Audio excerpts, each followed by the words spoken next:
A Peter was in Rome 2000 years BC. Who was the first Peter of Rome? What were his successors called? The history of ancient religion reveals the plain truth about the original Peter of Rome. The truth about his real successors is now clear to us, but hidden to the world. Here is what history shows us of the original Peter of Rome. Are they saying the actual historical records or the history according to the Bible? The truth is startling. The Bible records, that's what it's referring to. The Bible records that in the earliest ages, right after the flood of Noah, men began to rebel against the teachings of God. They began to build cities, found religions, bring in idolatries. Pagan temples were erected, the Tower of Babel came on the scene. All of these things started within the first 200 years after the flood. So that's the reason why the Tower of Babel, they stopped building it, because God confused their languages. They came down amongst them and confused their languages, then dispersed them, right, all around the world at that time, because they were doing that. They built a ziggurat, which is the Tower of Babel, and bringing in idolatries. Pagan temples were erected, etc., etc. Pagan gods called Peters. Surprising as it may sound, it is a well-known fact among students of ancient religion that chief pagan gods worshipped in the early civilizations were generally known by the name Peter. It is also known that the priests of those heathen gods were also called Peters. That same name in one form or another was even applied to the pagan temples consecrated to those gods. Notice what Bryant, in his work Ancient Mythology, says. Not only the gods, but the Hierophanti, special priests in most temples, and these priests in particular, who were occupied in the celebration of mysteries, were styled patres. Volume 1, page 354, or I think it's the Latin word pater, or is it father? Not really sure. Oh, here we go. This is significant. The word patre is the same as pater or Peter in meaning and pronunciation. So is the word pastor also the same? Not sure. Bryant continues, patre was undoubtedly a religious term, the same as pater and patora. The ancient pagan gods, the priests who were their ministers in their sacred sanctuaries, with their temples, were all called Petors or Peters. Either spelling is acceptable, since vowels are fluid in all languages, especially the Semitic. So it makes us think. Pasta, P-A-S-T-O-R, not the Italian pasta that you like to eat, might have been a English form of Peter. Right? So all those bishops are, all those leaders are Peters. We'd have to define that word, pasta, and then find the etymology of that word at some point.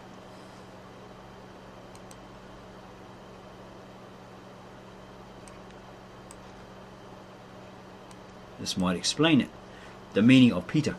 What did the word pater or Peter really mean to the ancients?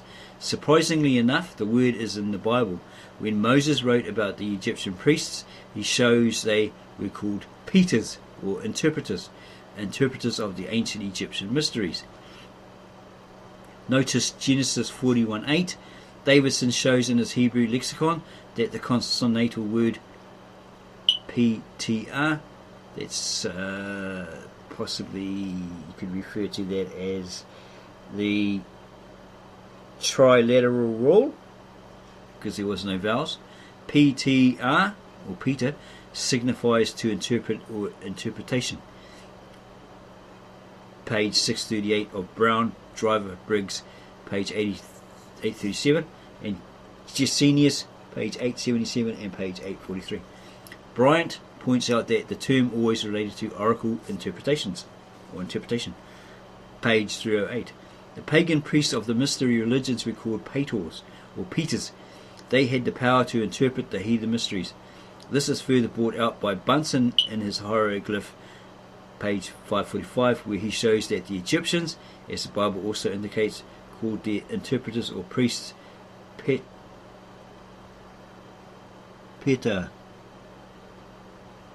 That is Peter. The term Peter was one of the earliest names for the pagan gods. It lasted as late as Greek and Roman times, but by that time the term also took on a widespread secular meaning. It came generally to mean father or parent. But this was not its primary meaning at all. Bryant continues the word pater, when used in the religious addresses of the Greeks and Romans, meant not, as is supposed, a father or parent, but related to the divine influence of the deity, called by the people of the East Pater. Ibid, page 353. In many ancient religions, the father was the chief priest of the family. So that's why they call those Catholic priests father. That is the reason the head of the family became known as pater or father. The father, because of his priestly position, became known as the archpater, or as commonly rendered, patriarch. This is how the term pater came to signify in a secular sense a father, but originally it always meant interpreter, especially one of the mysteries religions. So in the ancient Assyrian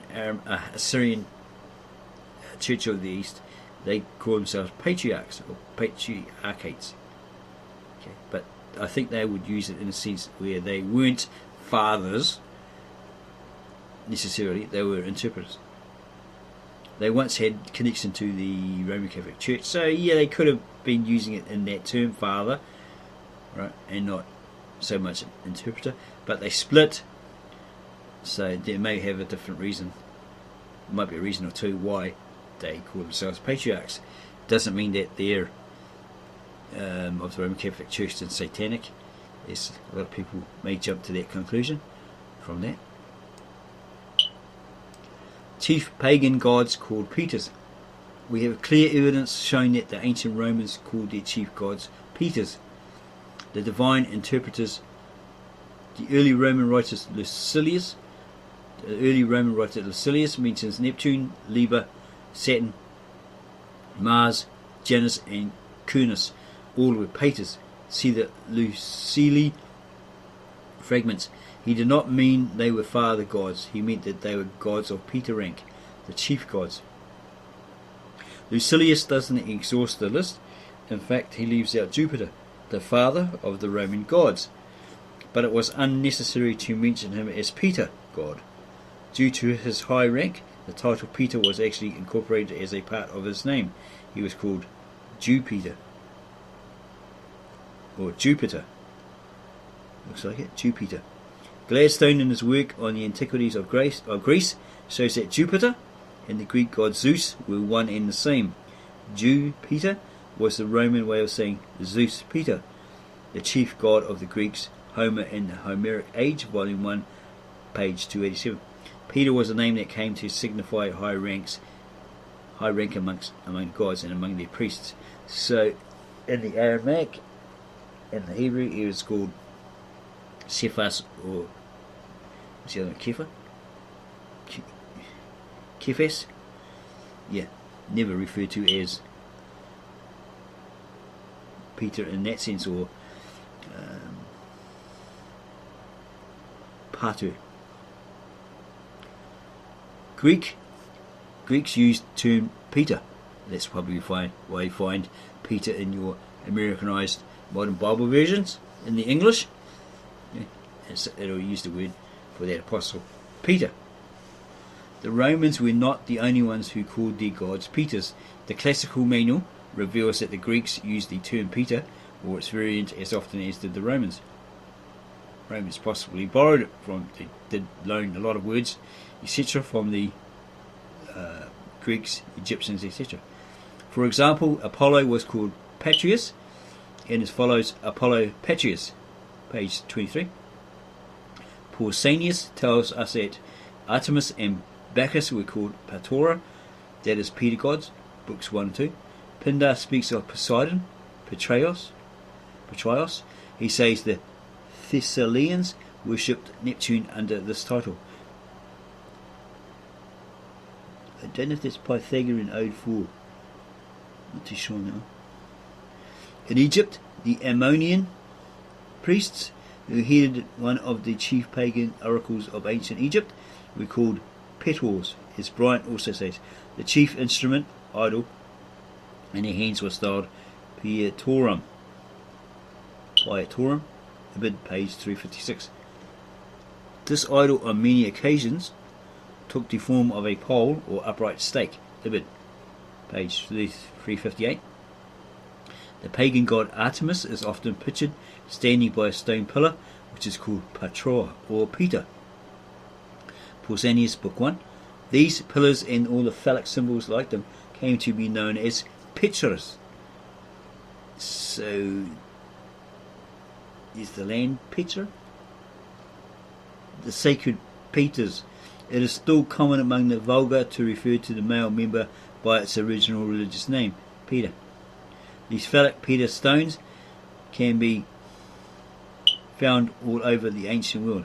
In fact, there is not a mention of an ancient pagan oracle temple without some notice being given to a Peter emblem, a sacred stone. So yeah, in British humour or ribbing of each other, they say, "Hey mate, how's your Peter? Something wrong with your Peter?" As an example, like the word pater, which came to indicate simply a father or parent, the word Petra came to mean any large stone, but in the earliest times it conveyed only the original religious meaning.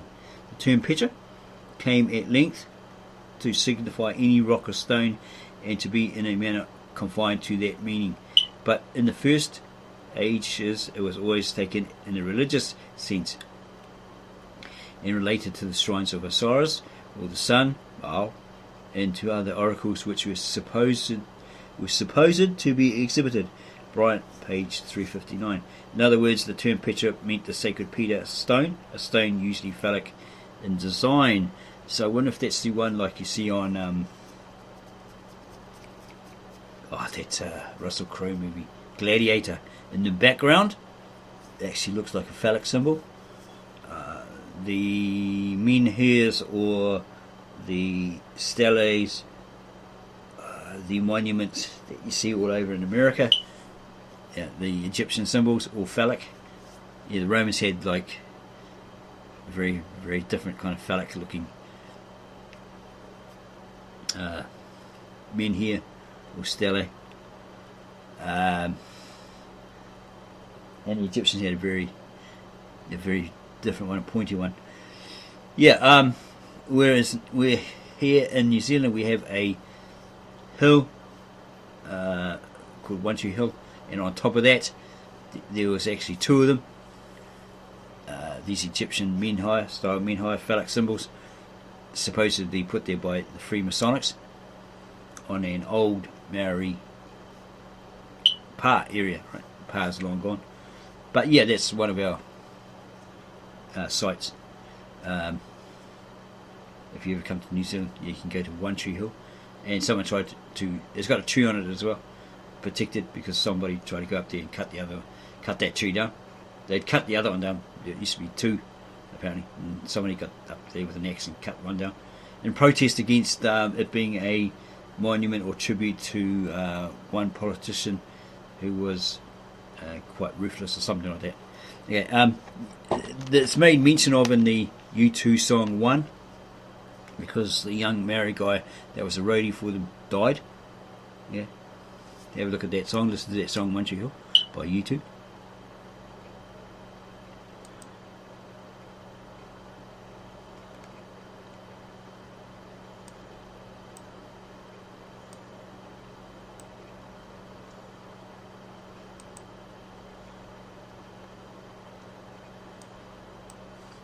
Petras in pagan world.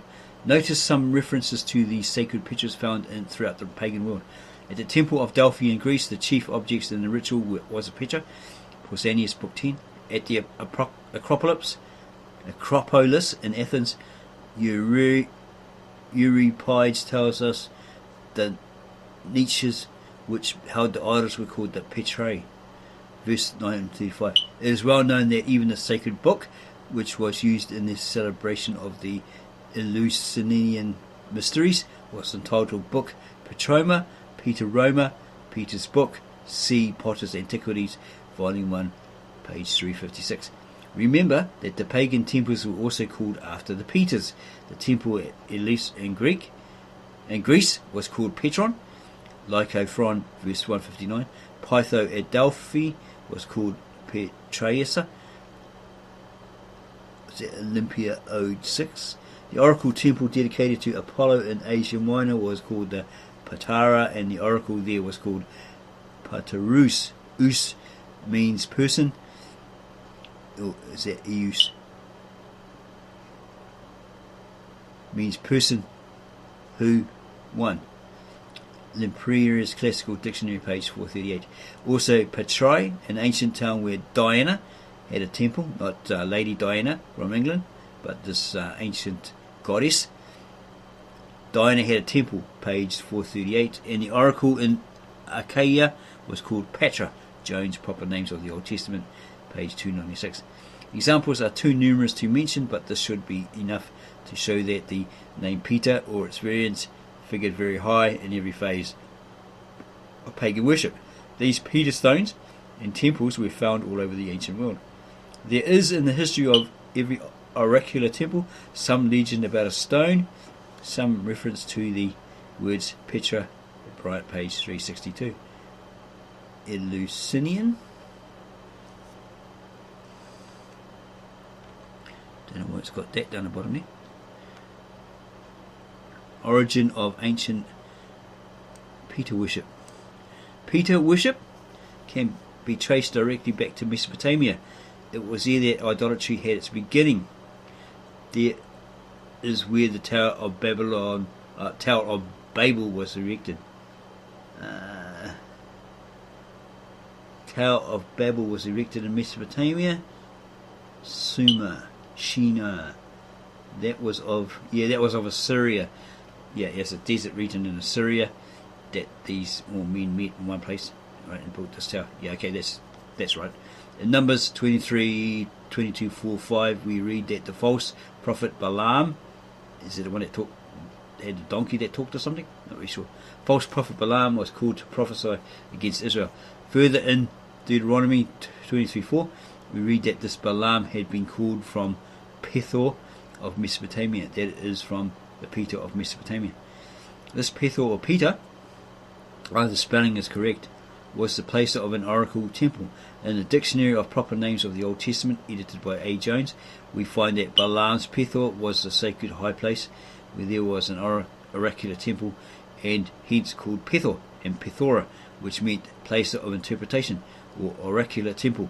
Here was no doubt a college of priests of whom Balaam had been appointed chief patora, page 296. Yes, Balaam was the chief patora, Peter of the Pethor, Peter temple of Mesopotamia. It was customary for each pagan country to have a chief oracle or temple. The Pethor or Peter in Greece was Delphi, in Egypt it was Ammon, in Asia Minor it was Lycia, and later Pergamos. Professor Jones tells about the other Pethors throughout the world. Notice, these high places were scattered about in many parts. There was a city of interpretation in Achaia called Petra, and another Lycia called Patara, where Apollo had an oracle. Pethor was in after times celebrated for the worship of Eilat, Ibid, page 269. Editor's note, Ammon is very similar to the ending prayers. Amen. I think in the Egyptian it's Amun. So I don't know about that. Maybe some Egyptian out there will say, no, it's not Ammon. You silly fool. It's Amun. Okay. In the ancient Aramaic, I believe it's Amen. A-M-E-I-N. Amen. Okay, this Peter of Mesopotamia, not too sure about that one. You'd have to ask a native-born Mesopotamian if that's correct. That Balaam was the chief patora Peter of the Peter temple of Mesopotamia. Yeah, perhaps until they converted to the one true God? Maybe.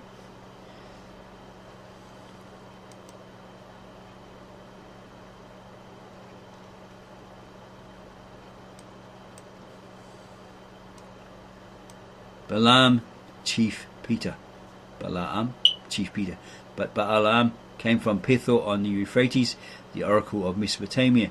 He was no less than the chief Batora, as James mentions, of the very home of idolatry and false religion.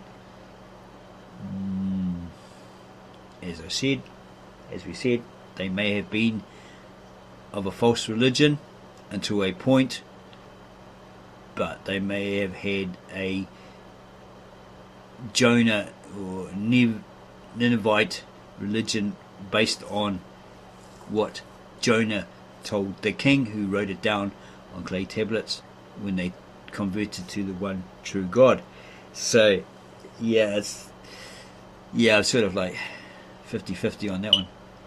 There may have been some there that still got into these old paganistic gods, pagan-based gods, but the Ninevites definitely converted to the one true God through the king, who listened to what and believed everything that supposedly Jonah had told him, that they're going to face the wrath of God, so they better repent, all that sort of stuff. So he did, and then wrote it all down in cuneiform, their language. The very meaning of the name Balaam shows he considered himself as sitting in the very chair of Nimrod, the beginner of the mystery religions.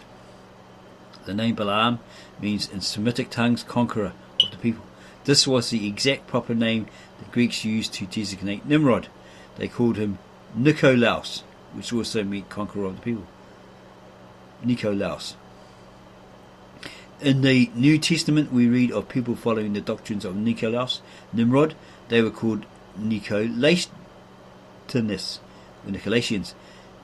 McClintock and Strong's Encyclopedia, speaking of them, says the sect of the Nicolaitans is described as following the doctrine or teaching of Balaam, and it appears not improbable that this name is employed symbolically, as Nikolaos is equivalent in meaning to Balaam. Volume 1, page 621. Yes, the two names Nikolaos and Balaam are exactly the same in meaning. They both point to Nimrod, the originator of paganism. We also find that when Simon Magus, alias Simon Peter, Christianized the religion of Nimrod, John the Apostle plainly labels his followers Nicolaitans and followers of Balaam. All of the heresies mentioned in the 7 churches are of only one system, the system of Nimrod, under the leadership of Simon Magus. Balaam represents Nimrod. Balaam. The name of Balaam is another name for Nimrod, but understand this clearly. The Balaam who met Israel on their way out of Egypt was not the original Nimrod. He had been killed several hundred years before. This Balaam merely represented Nimrod as his successor. We are all aware that Joshua, being a successor of Moses, was looked on as sitting in Moses' seat. Even in Christ's time, the scribes and Pharisees sat in Moses' seat of authority. Matthew 23, 1-4. Take a note here that this Joshua, the successor of Moses, this could be incorrect, because this word, according to the ancient, very old original Aramaic, Lishana Artika or Cypraea, this is in the English version incorrectly. It's been put into translated as Joshua, right? When we did a video, I think, on it, perhaps about Zechariah or something like that, or even Exodus, where it was actually speaking about Jesus. Jesus, I've forgotten the rest of what it was, but it wasn't Joshua at all. It was Jesus, or Joshua, or Ishua, the later Joshua Meshika, who was actually there with Moses. Supposedly Moses was being talked to by God, but Joshua or Ishua Meshika, the latter Jesus the Messiah, was there with him, right? we can refer people to this video that we've made, or the ancient Aramaic scriptures, certain book translated from the original ancient or very old language, the Tab Excerpt, where it states that into English by a native-born translator, Victor N. Alexander. Okay, so we're all aware that Joshua, being a successor of Moses, was looked on as sitting in Moses' seat. Even in Christ's time, the scribes and Pharisees sat in Moses' seat of authority. Matthew 23:1-4. Yeah, they had the Mosaic law. They were the leaders. They were supposed to be teaching it to the people, directing the people, helping the people, but they became pompous, great big egos, etc., etc. They loved the power, right? And they corrupted the Mosaic teachings, etc., supposedly. And like Christ said, they shut up the doors to the people, to the kingdom of God. Yeah. And that's why I said to people, your righteousness must exceed that of the Pharisees. They were, they had all the information, but they were corrupting it all. Apparently, they're full of power, ego, etc., etc., according to the scriptures. So it was with Balaam. He maintained one of the proper names of Nimrod to signify that he was the legitimate successor of the arch-rebel. And to emphasize his authority, Balaam could point to his headquarters as the Pethor or Peter of Mesopotamia. Therefore, the Moabites, in their hatred for Israel, called for the chief priest of the pagan world. They ignored the priesthood of their own national gods, going to the highest authority they knew. Josephus represents this false prophet as Balaam, who lived by the Euphrates and was the greatest of the prophets of that time. Antiquities 4:6-2.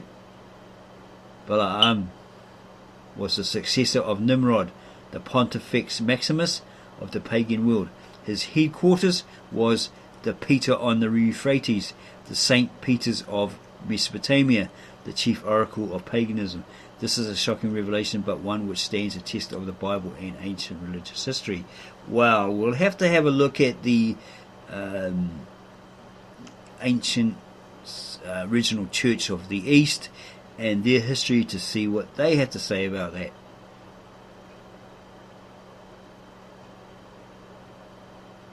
His headquarters was St. Peter on the Euphrates, the St. Peter's of Mesopotamia.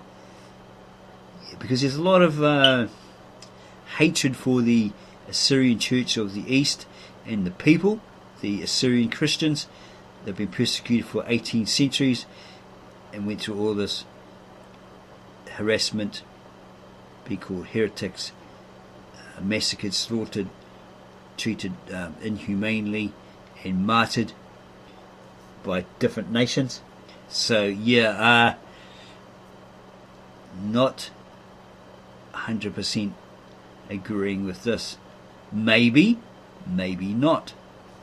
We have to do personal research and find that out and establish that as fact.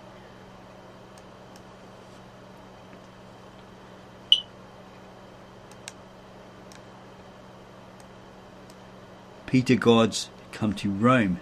It is well known in history that in the earliest ages the centre of civilization was in Asia and Mesopotamia. In later times, political power passed to the Greeks and then to the Romans. It is also well recognized that the religions of Asia, by Greek and Roman times, had also passed to the West.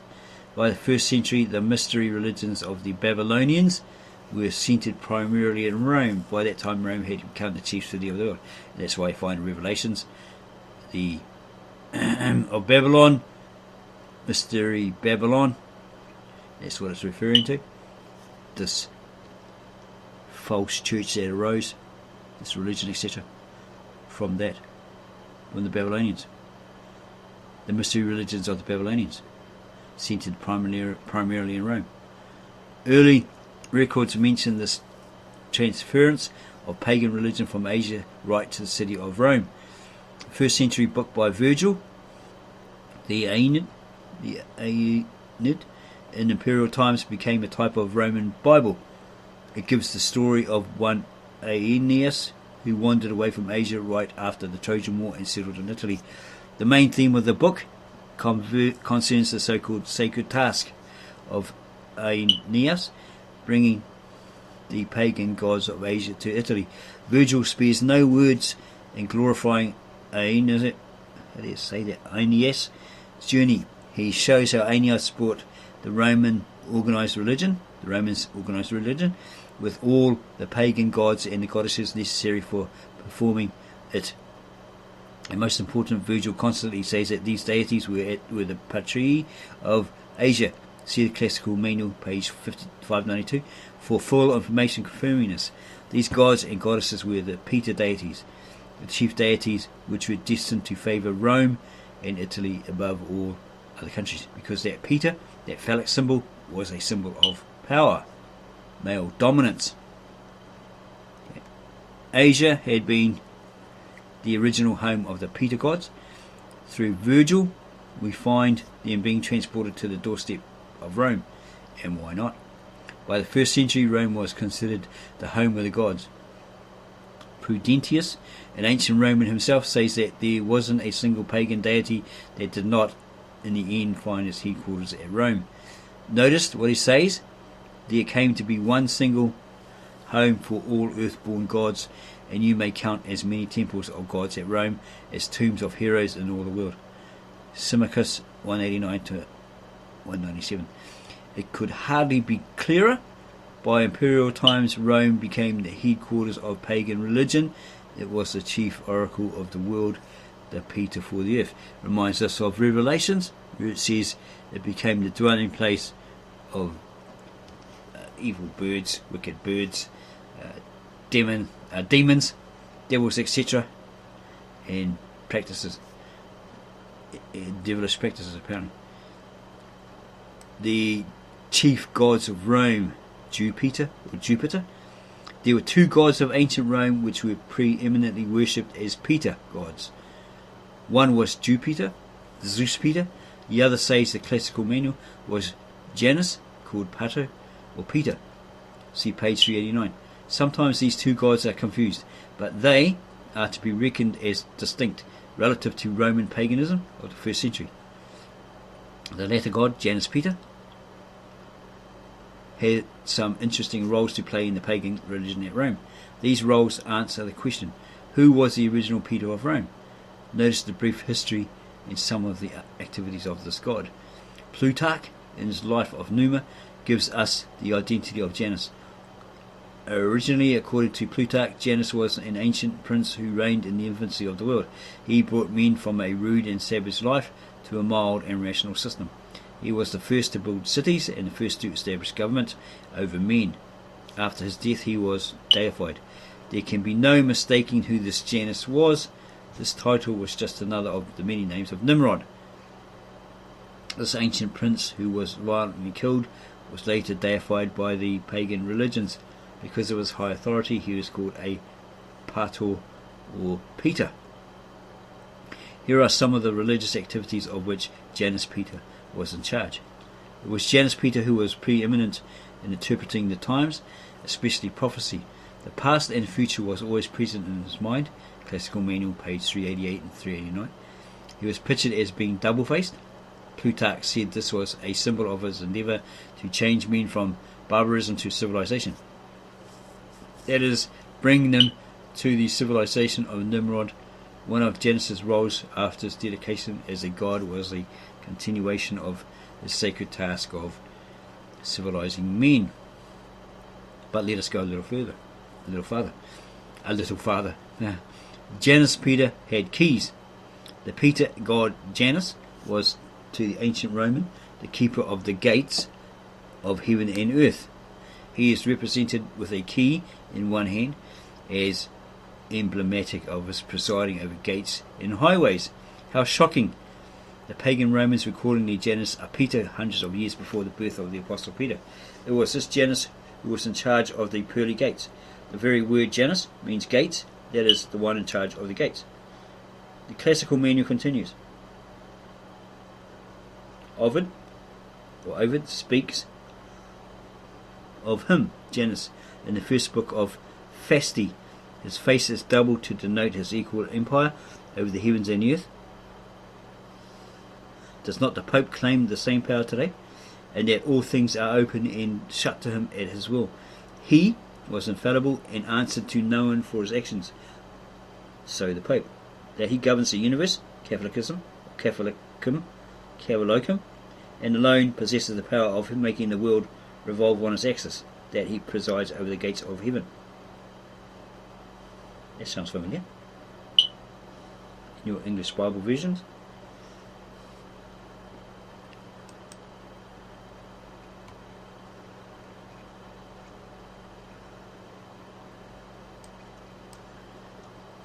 Catholics claim keys.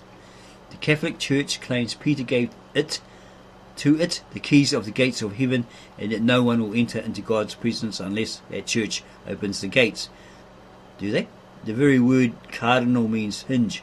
The cardinals of the Roman Church are the hinges upon which the gate, the Pope, is able to turn. The classical manual continues. The successions of the day and night are regulated by his influence, and that the east and the west is at one moment open to his view. It was Janus Peter who also controlled the calendar by his priests. The first month of the year was named after him, obviously January, to show his control over the years. So today we still have January as the first month. The Catholic Church, like the priests of Janus, feels it has the same authority over the calendar today. So that calendar that you're using today is a Roman Catholic one. Roman Catholic based, right? Or originating. Another name for Nimrod. Finally, it is necessary to notice at least one more name under which Nimrod masqueraded, the name Mithras, the Persian name for Baal, the sun god. This Mithras worship of Nimrod was popular and was one of the last to plant itself in Rome, but it had a very old theme. Outright Peter worship, or phallic symbol worship, or Peter worship. Mithras was styled by the nations of the East, Pator. Its temples were Patra and Petra, and its festivals Patricia. Bryant, Volume 1, page 370. Yes, even Nimrod, under the name Mithras, the sun god, was called Peter. Sir James Fraser tells us of this religion of Mithra, the religion of the pagan Peter, coming to Rome. Notice it among the gods of Eastern origin who in the decline of the ancient world competed against each other for the allegiance of the West was the old Persian deity of Mithra. The immense... I'm going to read that again. Sir James Fraser tells us of this religion of Mithra, the religion of the pagan Peter, coming to Rome. Notice it among the gods of Eastern origin who in the decline of the ancient world competed against each other for the allegiance of the West was the old Persian deity of Mithra. The immense popularity of his worship is attested by the monuments illustrative of it, which have been found scattered in profusion all over the Roman Empire. Is that the phallic symbols? In respect both of doctrines and of rites, of the cult of Mithra appears to have presented many points of resemblance not only to the religion of the Mother of the Gods, but also to Christianity. Golden Bow, St. Martin's edition, Volume 1, page 471. Catholics accept Peter worship.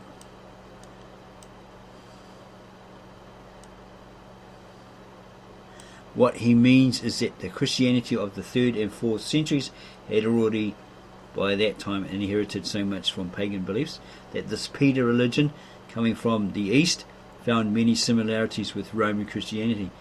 The Catholics had already, by this late date, accepted the pagan festivals of Christmas, Easter, and a host of other rituals and beliefs. Fraser continues, taken altogether, the coincidences of the Christian with the heathen festivals are too close and too numerous to be accidental. Ibid, page 475. It was this pagan Mithraism which gave the most to Christianity. Bryant shows that the chief name of Mithra in the East was Pator or Peter. His temples were Patra and Petra, and its festivals patrica. Everything connected with this ancient pagan religion can be traced right back to the original Peter, the original interpreter of their mysteries, who was none other than Nimrod. This is the same mystery system which the Roman Catholics have absorbed. Sits in Peter's chair. No wonder the Roman Catholic Church claims to sit in Peter's chair, and that the chief temple of the world is today called St. Peter's. That church has accepted the practices and symbols of the oldest pagan religion on earth, Peter worship, the religion of Nimrod. This pagan religion was believed and practiced before Christ ever told the Apostle Peter and the other apostles that they were to have the keys of the kingdom of heaven. Matthew 16:19. That means that they were given the secrets of the kingdom of heaven, not a bunch of keys.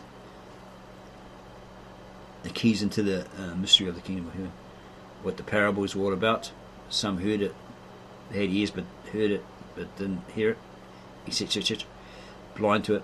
Satan counterfeited God's true religion centuries before Christ came. This was Satan's attempt to smother God's true religion with a counterfeit that to the untrained eye looks genuine.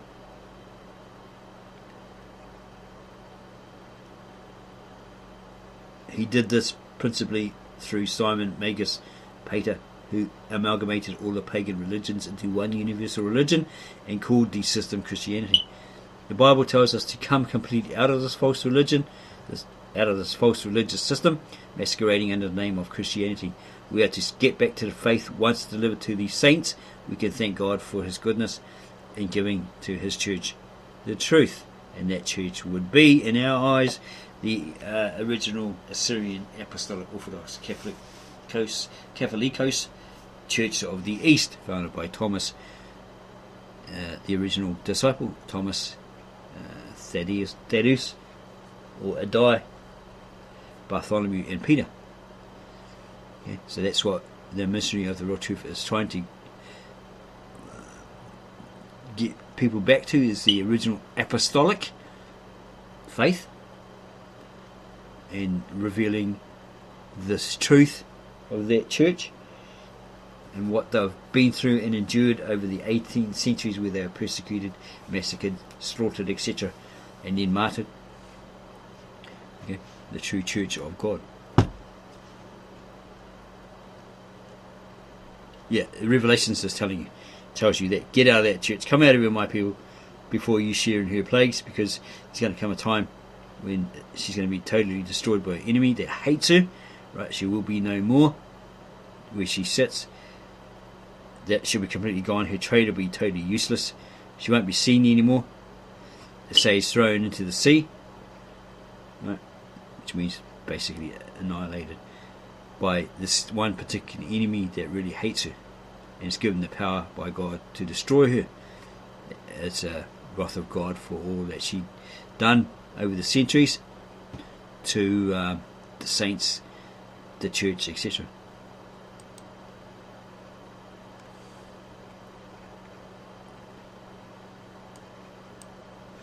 Simonites established universal church, elevating his personal teachings above the Bible and preaching a no-works doctrine of salvation. Simon Magus soon had a universal popular following, deified by the Romans. He was buried on Vatican Hill. Read how it happens in this article. Simon Magus, just like his Samaritan forefathers, deliberately blended together the teachings of Babylon with biblical phrases. One of his main intentions was to appropriate a Christian vocabulary to the Babylonian ceremonial system. In other words, he kept on with his heathenism, but now called his system Christian in origin.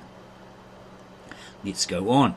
But he, Simon, promised that the world should be dissolved, and that those who were his own should be redeemed, and accordingly his priests, Irenaeus tells us, yes, Simon established a priesthood, led lascivious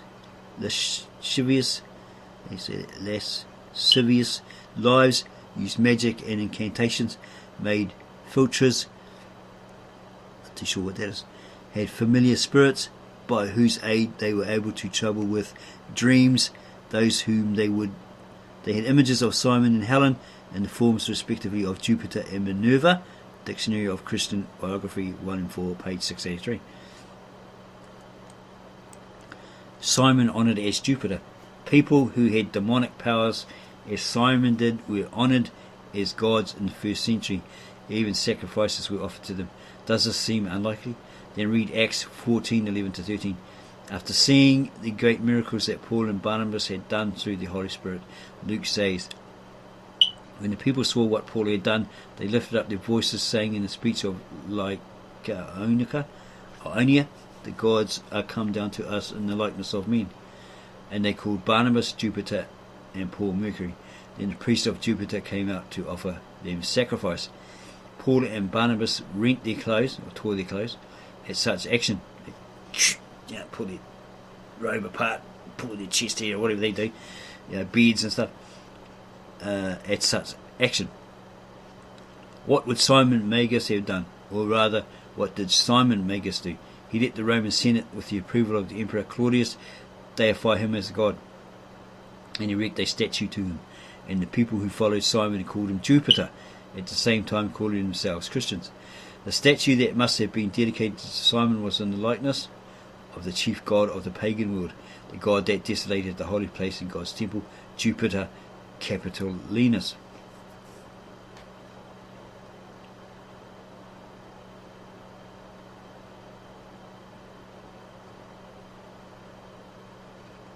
Supposedly, in the pseudepigrapha book of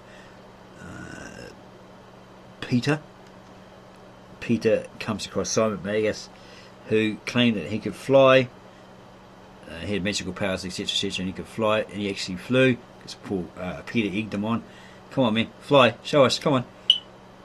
I'm of a god that'll destroy that, all your magic and stuff, right? Come on then, let's see you fly. So apparently Simon Magus flapped his arms like a bird and went up in the air and was flying around. And Peter said a prayer against him or something. God, if this guy is fake or a pretender, then will he make him fall out of the sky? So he falls out of the sky, lands on the ground, breaks his leg, and all the people didn't like him anymore. They saw that he was a fake, so maybe they stoned him or something, or beat him up or something like that. Yeah. I think it's the Gospel according to Peter or something like that.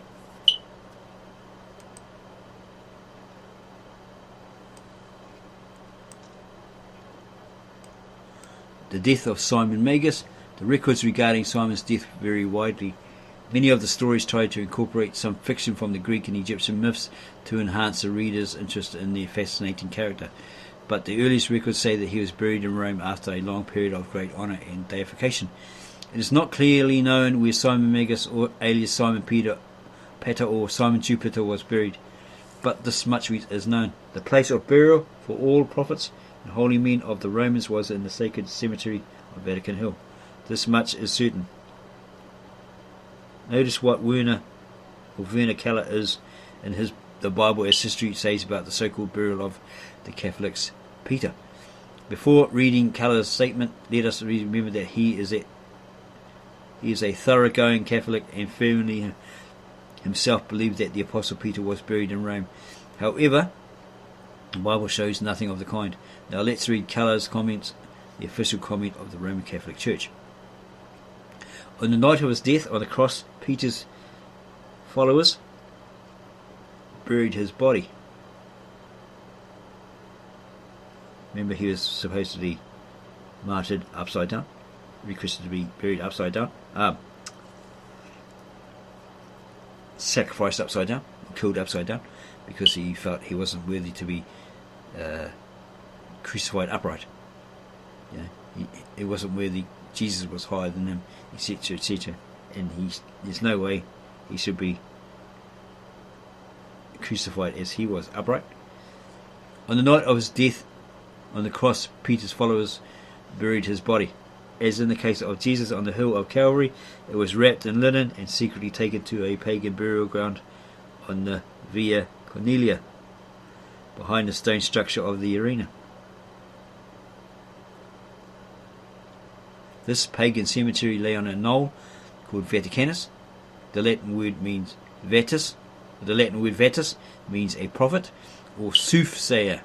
In days gone by there had been an Etruscan oracle on the spot, page 368. What an admission.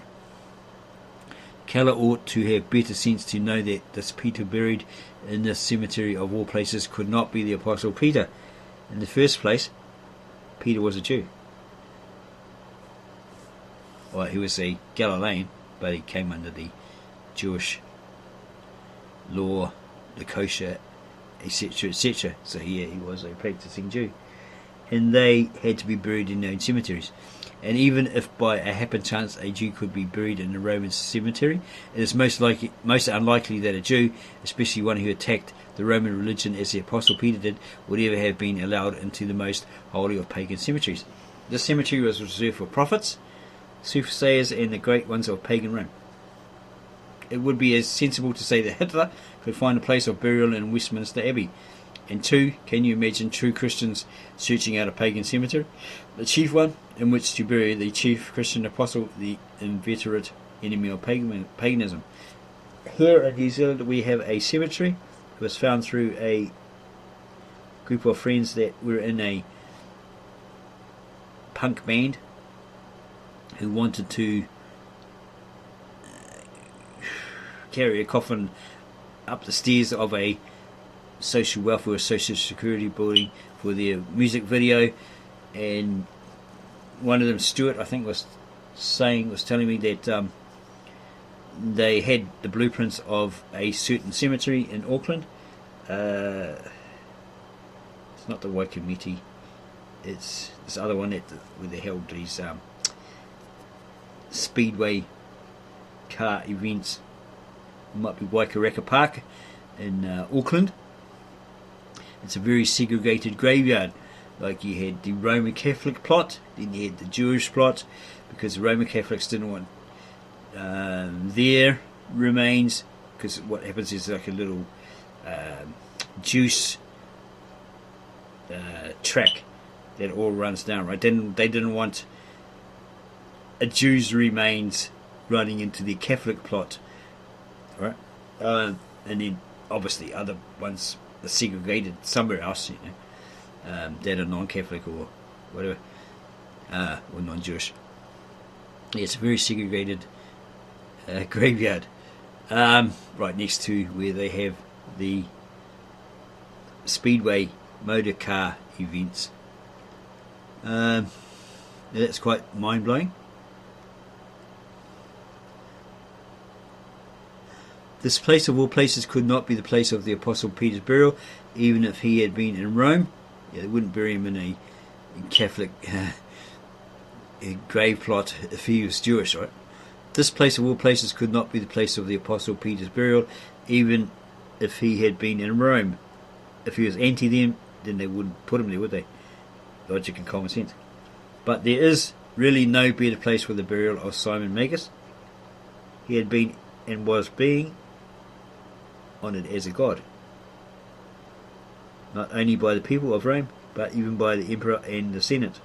Yes, Keller and his Catholic friends have undoubtedly found a Simon, but not the Apostle Peter. Catholic Church accepts Simon Magus' teachings. We have the record of history which tells us that Simon's teaching spread like wildfire, especially in Rome, where he was honoured as a god, as he wanted to be. In fact, after going there, he made that city his headquarters, but let us recall that the followers of Simon called themselves true Christians. Simon steadfastly adhered to this. In fact, it finally became the desired name for his followers to use. The name Simonians and Samaritans began to die out in the 2nd century AD. Justin Martyr tells us that some were still going by the parent name in his day, 152 AD. But by the time of Origen, 220 AD, he states that there were hardly 30 people in the world which went by the parent name. Yet Eusebius, who lived about 100 years later, said they were indeed still numerous all over the world. The fact is, They were divorcing themselves from the use of the name Simon or Samaritans, because by the 4th century their names were beginning to have an odious connotation to them. Nonetheless, the Simonians were very much around this time with the name of Christian, and we have the exact testimony of Eusebius himself, 325 AD, that these people were flocking into the Catholic Church. Notice what Eusebius says after stating that Simon Magus in the days of the apostles received baptism and feigned, or he faked, Christian belief.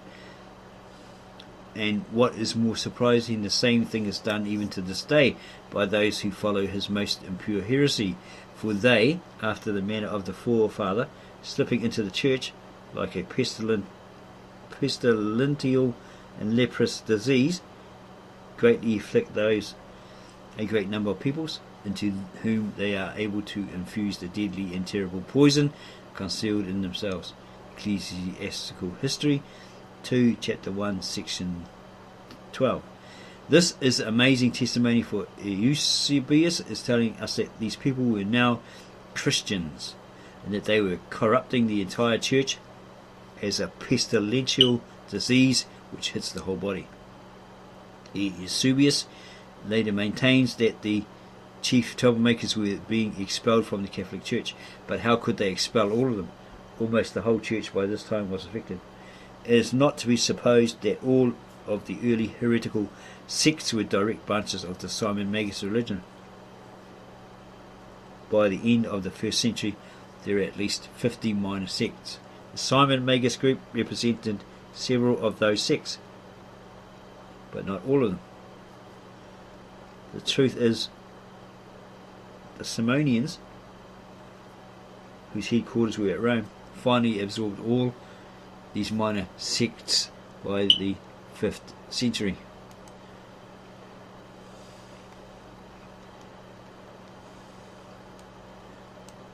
Simonism is Catholicism. It is also true that even some of the Catholics in Eusebius' time were unwilling to go all the way and accept the Simon Magus doctrines of images, pictures, incantations, etc. But within another 100 years, history shows the bars were let down completely. But in Eusebius' day, he even balked at their bringing outright images into the churches and worshipping them.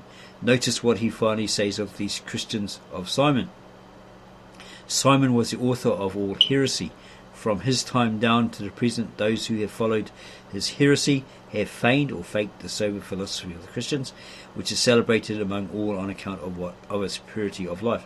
But they nevertheless have embraced again the superstitions of idols, which they seemed ostentatiously to have renounced, and they fall down before pictures and images of Simon himself and of the above mentioned Helena who was with him, that is, the images of Jupiter and Minerva. The Catholics do exactly this today, and they venture to worship them with incense and sacrifice and libations. Ecclesiastical History 2:36. What clear and revealing statements. Eusebius is not talking about what he considers distinct heretics outside the Catholic Church. He's talking about the major group in that church, which was continually adding more and more on a large scale. He attributes these evils to the Christians who followed Simon Magus. They were so active in his day inside the church as to give him grave concern. But what happened? Did the few Catholic leaders of the 4th century who abhorred outright idolatry manage to persuade the masses to give it up and turn away from the Simonians, now called Christians, who were the cause of it all? The answer from history is no. The Simonian Christians won out. Imagery, idolatry and paganism became the universal church, just as planned in the very beginning by Simon Magus, or by the devil who possessed him. Can we now understand why God, through Luke, devotes a whole section of Acts to warn us of this man's origin? He was never a part of the Church of God, never.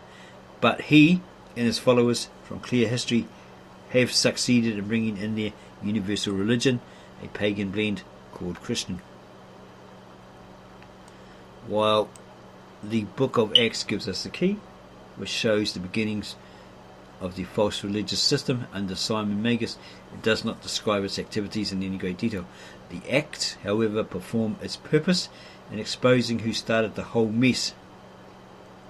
God leaves it to the epistles, the letters of Paul, Revelation, and also the Gospel of John to describe the heresy in detail. We are certainly not left in doubt concerning its abominable teachings. And it warns, "Come out of her, my children, lest you share in her plagues," because she's drunk, and she's responsible for the death of the saints, those who are martyred, etc., etc. Come out of her before you share in her forthcoming plague, the wrath of God coming upon her, where a certain enemy has been given the power to destroy her by God, and they will burn her totally. She won't exist anymore, etc., etc. So that's the Magus counterfeit mark throughout the New Testament, especially in Revelations.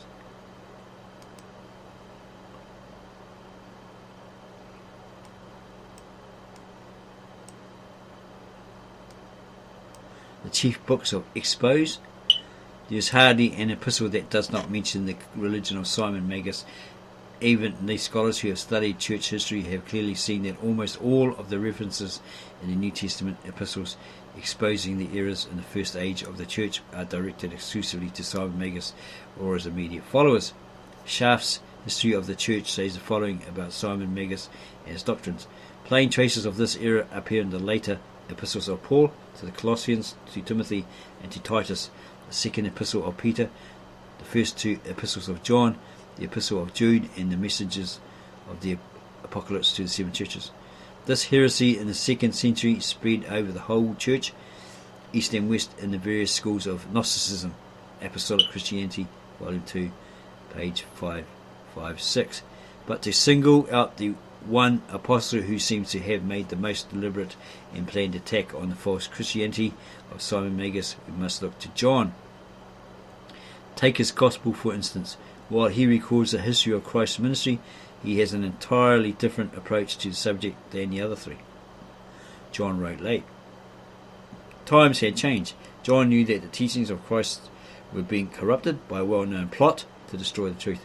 To understand John's approach to his gospel, we must be aware of his endeavour to expose this false system which had arisen and was gaining momentum. Notice how John constantly hits at the necessity of keeping the commandments of God. Why? Because the false system was preaching libertine doctrines. Notice all John's particular geographical settings for his gospel. He was the one who mentions Christ's meeting with the woman of Samaria. John is clearly striking home at something in this Samaritan incident that the church of his time needed to know. All the other Gospels mention Samaria about 5 times, and even then only casually or in order to give a simple geographical indication. But when we get to John, writing years after the others, he devotes more space to matters in Samaria than in doing in all the rest of the New Testament put together. He had a definite and precise reason for doing so. John is noted for his plan of tying up or capping off the gospel accounts of Christ so as to give the church a well-rounded gospel, bringing in the extra points which were necessary for our knowing. Also, John's epistles are jam-packed with specific information regarding the conspiracy to overthrow the truth, but yet none of these works of John mentioned the above represent his last effort to warn the church of that conspiracy which was very much present. John's last witness to God's church before his death was the book of Revelation. Christ gave his last written message of warning of this system through John in Revelation, as we indicated. He tells us specifically the very names of the system to watch in a remarkable and hidden way. hidden and yet so plain once the keys are understood. God certainly does not leave his church in the dark. The Book of Revelation. This book is perhaps the most important towards our study of Simon Magus' Christianity. Why? 3 clear-cut reasons. 1. The book of Acts gives us the past history of the church. It tells us about Simon Magus, who started the false system. Without the book of Acts identifying the man behind it all, the activities of that false system as recorded in the epistles becomes obscured and in some cases unintelligible. So the book of Acts is vitally important, as is the book of Revelations, revealing who they are. 2. The epistles then come on the scene, describing the false system. With the epistles, the incident of Simon Magus in Acts represents dynamite. Each section of Scripture is designed to fulfill specific duties. It is when we understand those duties that the Bible really makes sense. 3. Now to the all-important book of Revelation. While Acts describes the beginning of the false system, the epistles nail down its doctrines and describes its activities. The book of Revelation next comes to the foreground, showing false systems, prophetic history through all eras of the church. We must remember that Revelation intends to show us things which shall be hereafter. This is its duty, and it marvelously performs what it was intended to do. 7 churches of Revelation. This section of Revelation gives a big key. It describes a brief prophetic history of the church until the coming of Christ. Well, it's all about Christ's ministry, the beginning, earthly history, etc. Basically, Christ involved, and so forth, and the end of all things. The section of Revelation gives us a big key. It describes a brief prophetic history of the church until the coming of Christ. But also, and this is important, it continually shows the false system with which the true church would come in contact. Though different names are used to describe the corruptors of the truth, careful study shows Christ is referring to one general false system, perhaps with ramifications, but nevertheless one system which will counter the true church in its entire history. And in regard to this, Christ tells us in the plainest of words what people it will be. Who represents this false system? He tells us it will be Samaritans. Okay, we have to verify that.